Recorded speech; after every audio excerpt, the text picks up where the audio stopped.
जय भगवान, जय गुरुदेव। श्री सद्गुरु परमात्मने नमः। सिद्ध सद्गुरु श्री रणछोड़ दास जी महाराज श्री गुरुदेव की सन्निधि में चतुर्थ भाग ईस्वी सन 1957 थी 1961 कुमारी कुमुदिनी बेन परमानंद पंजवाणी। हमारा अगला विषय है आध्यात्म ज्ञान।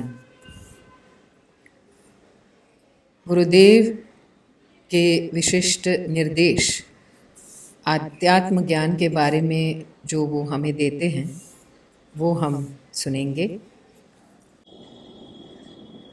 अहम वृत्ति अत्यंत सूक्ष्म है। अहम वृत्ति का लय होने पर भी अहम तो रहता ही है, परंतु तब केवल चैतन्य के स्फुरण के रूप में है। समाधि में इसकी अनुभूति होती है। जीवन मुक्त दशा में भी होती है।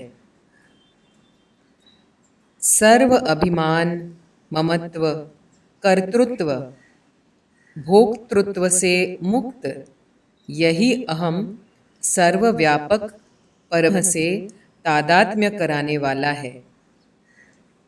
उसी को शुद्ध चैतन्य कहते हैं। जागृत, स्वप्न, सुषुप्ति, निद्रा ये वृत्तियां हैं। तीन गुणों के प्रभाव से बुद्धि में इनका उद्भव होता है।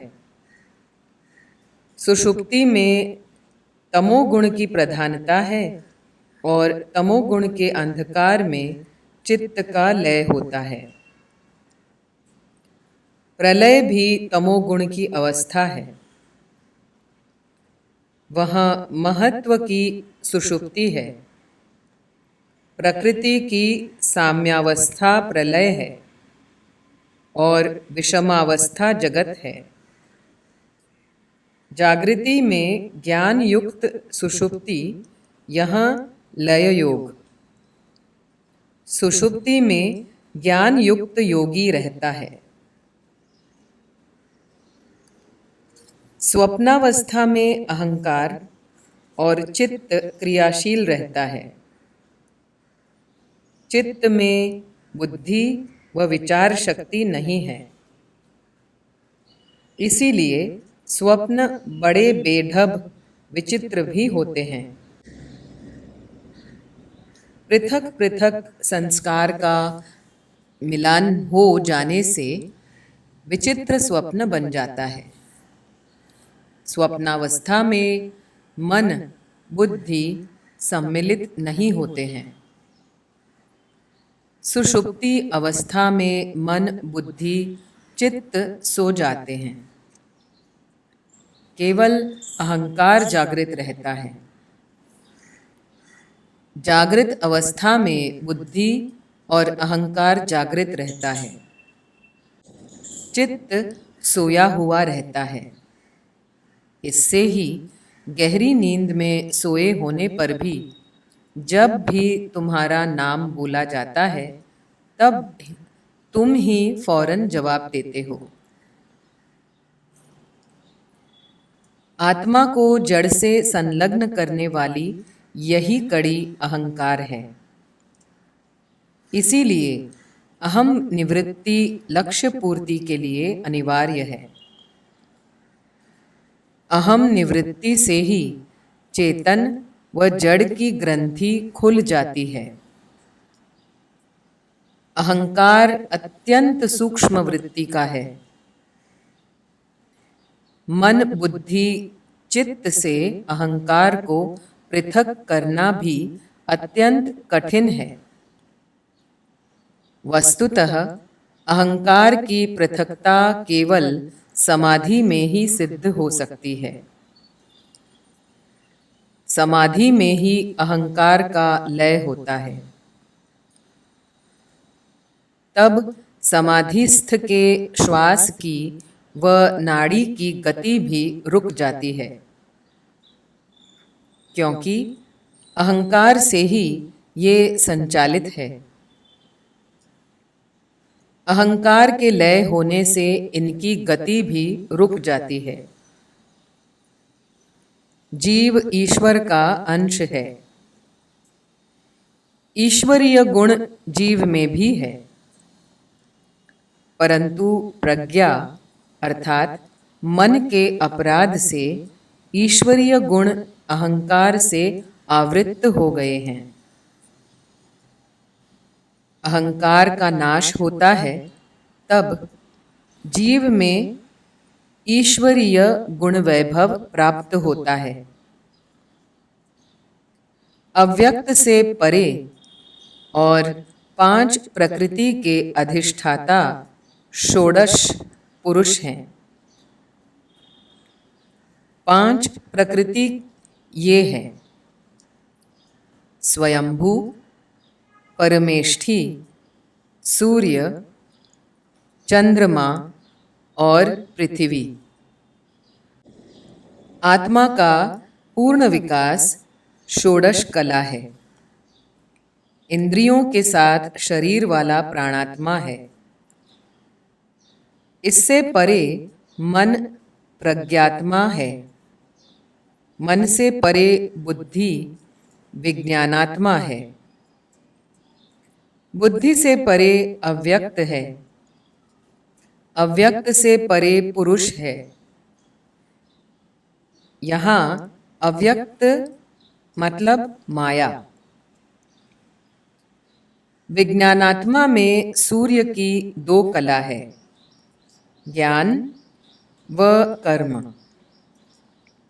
विज्ञानात्मा की प्रेरणा से प्रज्ञान आदि मन वाले वैश्वानर, तेजस और प्राज्ञ के समष्टि रूप कर्मात्मा को कर्म में लगा रखना। सत्यासत्य के मौखिक विवाद में बुद्धि भ्रमित हो सकती है, परंतु सत्य के ठोस आचरणों के द्वारा बुद्धि निश्चयात्मिका होती हुई ऋतंभरा प्रज्ञा होती है। ब्रह्म और भ्रम ये दोनों शब्द अलग अलग हैं और अर्थ में तो आकाश पाताल का अंतर है। मनन और निधिध्यासन से ही आत्म साक्षात्कार होता है। सुख दुख को जानना यह संसार का फल है। जीवात्मा प्रत्येक जन्म में असंख्य कर्मों का संचय करता है। उसी को लेकर सुख दुख का अनुभव उसे करना पड़ता है। जन्म मरण वृद्धावस्था व्याधि अनिष्ट संयोग इष्ट वियोग इच्छित विषय का नहीं मिलना इत्यादि कारणों से अनेक प्रकार के दुख उत्पन्न होते हैं। विघ्न पीड़ा या संताप की अधिकता को दुख कहते हैं। जीवात्मा की किसी इच्छा में विघ्न उपस्थित होता है तब इच्छा की सिद्ध पूर्ति न होने से दुख होता है, और इच्छा किसी भी प्रकार के विघ्न के बिना सिद्ध हो जाती है तब सुख होता है। रूप रस गंध स्पर्श और शब्द ये 5 विषय और शरीर ये सब दुख के संपादक हैं। वे सब न होते तो आत्मा को दुख न होता।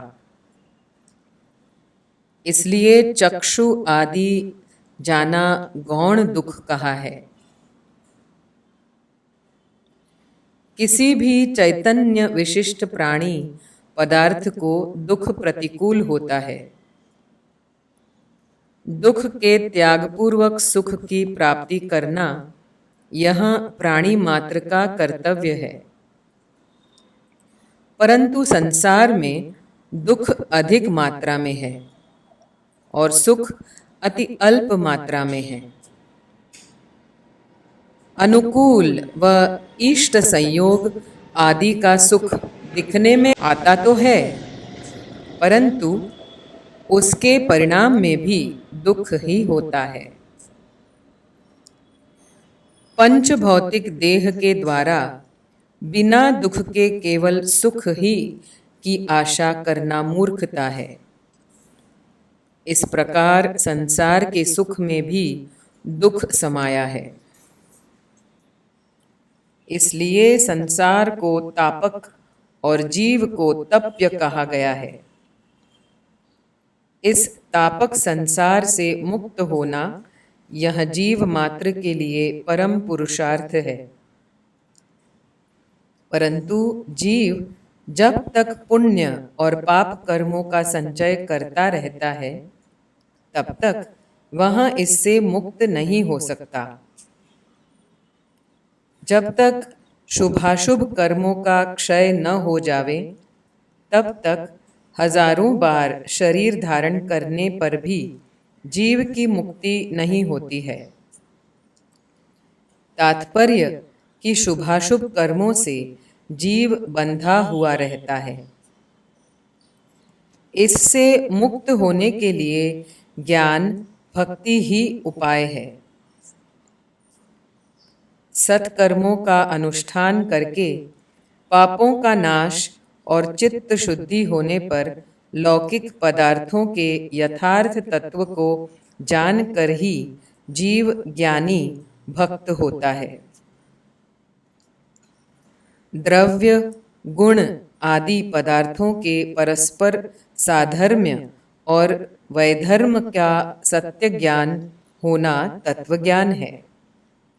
तत्व ज्ञान के उदय होने पर मनन और निधि ध्यासन से ही आत्म साक्षात्कार होता है। साक्षात्कार होने पर देहादि से आत्मा अभिन्न है, इस प्रकार के मोह का नाश हो जाता है। मोह के नाश होने पर इच्छा और द्वेष का भी नाश हो जाता है।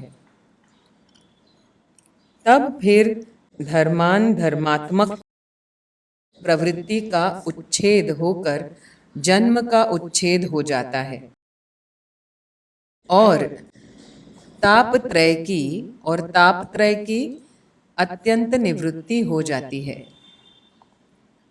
इस प्रकार तत्वज्ञान से दुख, जन्म, प्रवृत्ति, दोष, राग, द्वेष, मोह और मिथ्या ज्ञान का उत्तरोत्तर नाश होने पर मोक्ष प्राप्ति होती है।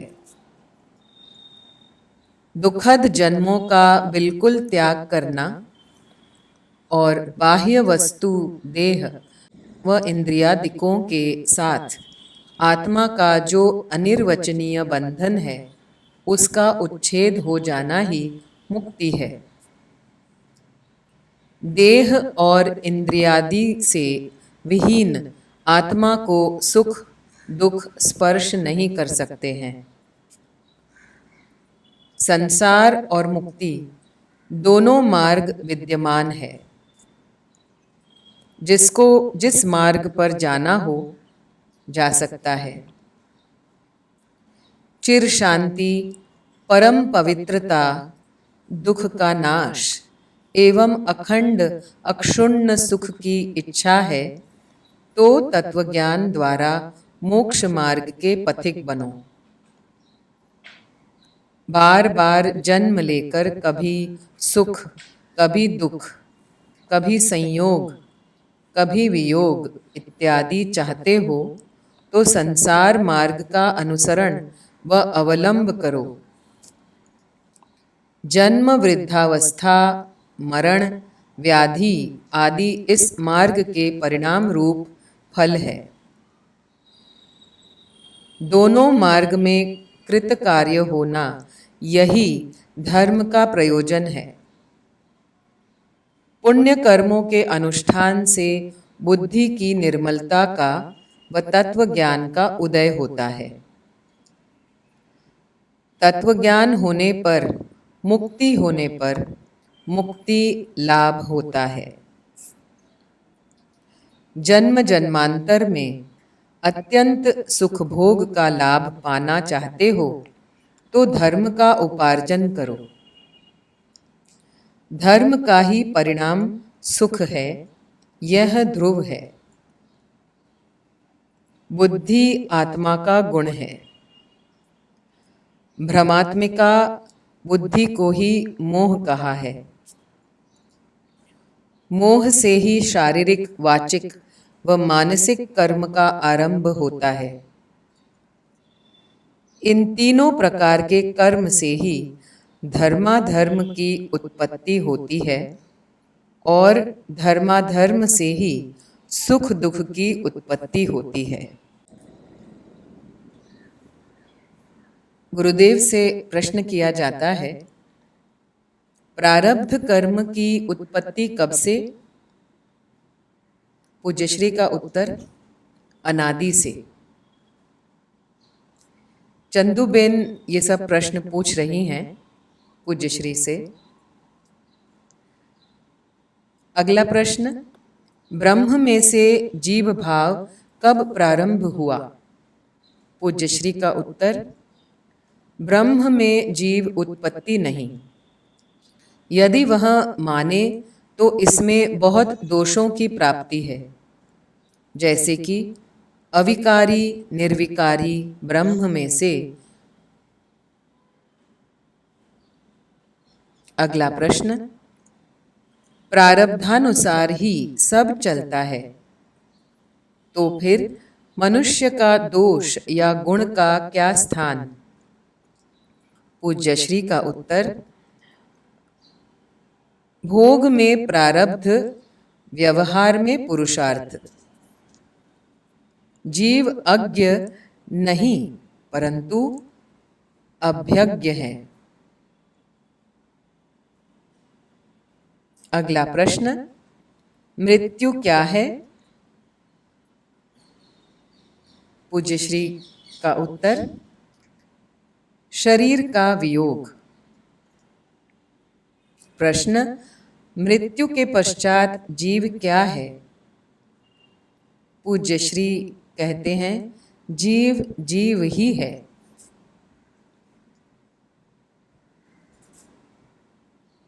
प्रश्न, जीव की गति कैसी है? पूज्यश्री का उत्तर, जीव के कर्मानुसार। प्रश्न, जीव कहाँ फिरता है और कब तक?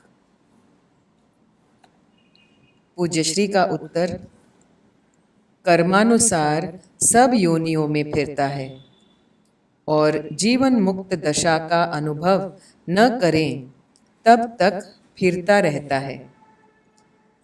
समत्व प्राप्त हो तब भ्रमण बंद होने की शुरुआत समझना। स्वाध्याय क्यों करना, इसे खूब समझो। रागादिक व मोह ममत्वादि के संस्कारों से मुक्त होने के लिए स्वाध्याय किया जाता है। अहम से छूटने के लिए स्वाध्याय किया जाता है। अगर स्वाध्याय करते समय अहम व राग, मोह ममत्व, द्वेष आदि का उदय व संवर्धन होता होवे तो स्वाध्याय का हेतु व परिणाम कुछ नहीं। स्वाध्याय प्रवचनाम्याम न प्रमादितव्यम। स्वाध्याय और प्रवचन में कभी प्रमाद करना नहीं चाहिए। आलस्य माने कर्तव्य कर्म करने में देर, ढील करना। प्रमाद माने कर्तव्य कर्मों की उपेक्षा, अवहेलना। तात्पर्य कि कर्तव्य कर्म करना ही नहीं। स्वाध्याय माने स्वस्य अध्याय।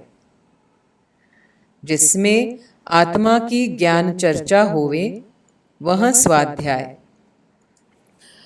स्वाध्याय आत्मलक्षी होता है, जिज्ञासुओं के लिए होता है। स्वाध्याय में प्रमाद नहीं होना चाहिए। चिंतन, मनन, वांचन, पठन पाठन पुनः पुनः होते हैं, तभी उसमें से ज्ञान रस निष्पन्न होता है। स्वाध्याय से ऋषि ऋण से हम मुक्त होते हैं। ऋषियों की विद्या का अध्यापन प्रसार होता है। स्वाध्याय करने वालों में श्रद्धा अनिवार्य चीज है। श्रद्धा से शास्त्रों का पाठ करना चाहिए।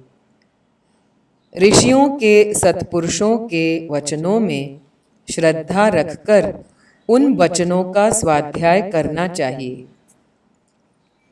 जिज्ञासा के सहित स्वाध्याय करना चाहिए। और अंत में जो खास अनिवार्य चीज है, वह है स्वाध्याय को अनुसरण में उतारना चाहिए। जब तक आचरण में नहीं लाओगे, तब तक रस, आनंद, सुख आदि मिलेंगे नहीं और स्वाध्याय निष्फल रहेगा। बिना श्रद्धा के बुद्धि अस्थिर व तामसी हो जाती है। तब वह बुद्धि स्वतः के लिए हितकर नहीं होती है। तब फिर जनहितकारी कैसे होगी? वह स्वतः को भी अशांति, संताप आदि में संलग्न कर देती है और अपने आसपास भी अशांति व उद्वेग पूर्ण वातावरण निर्माण कर देती है। अस्थिर बुद्धि को लेकर मनुष्य आत्महत्या तक कर डालता है। इसलिए स्वाध्याय में चिंतन, मनन व आचरण है, उसे श्रद्धा पूर्वक करना चाहिए।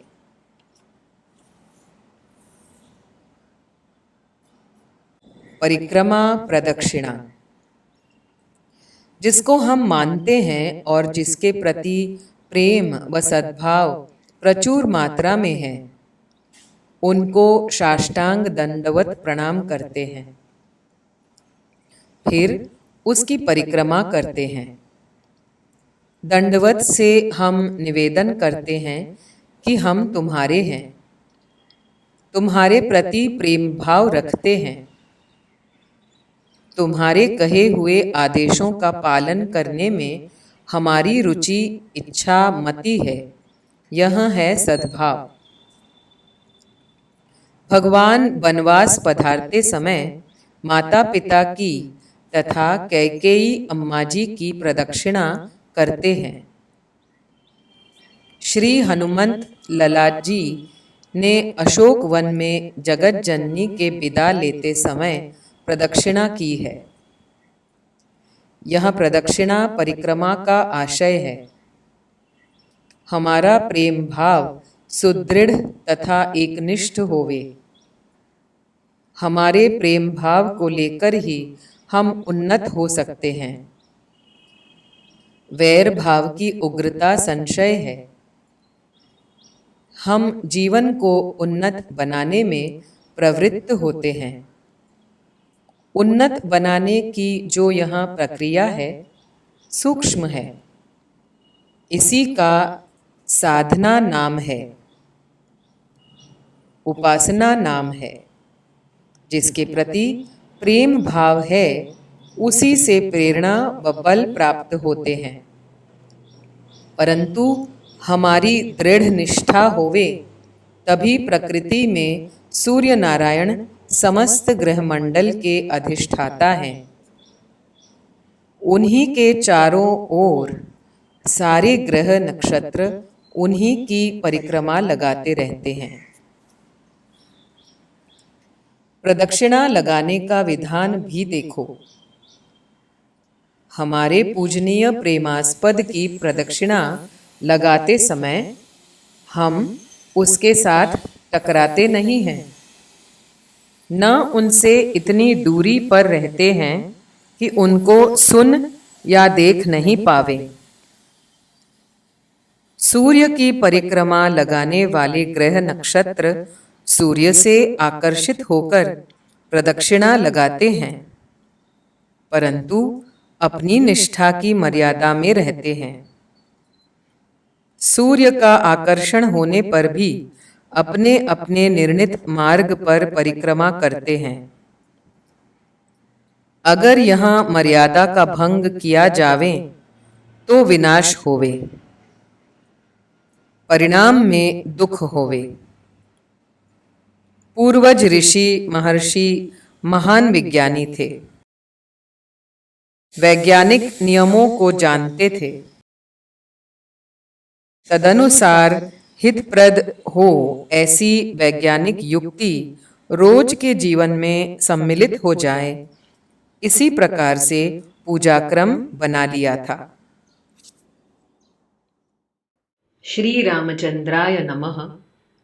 श्री पतित पावन चरण कमलेभ्यो नमः। श्री सद्गुरु परमात्मने नमः।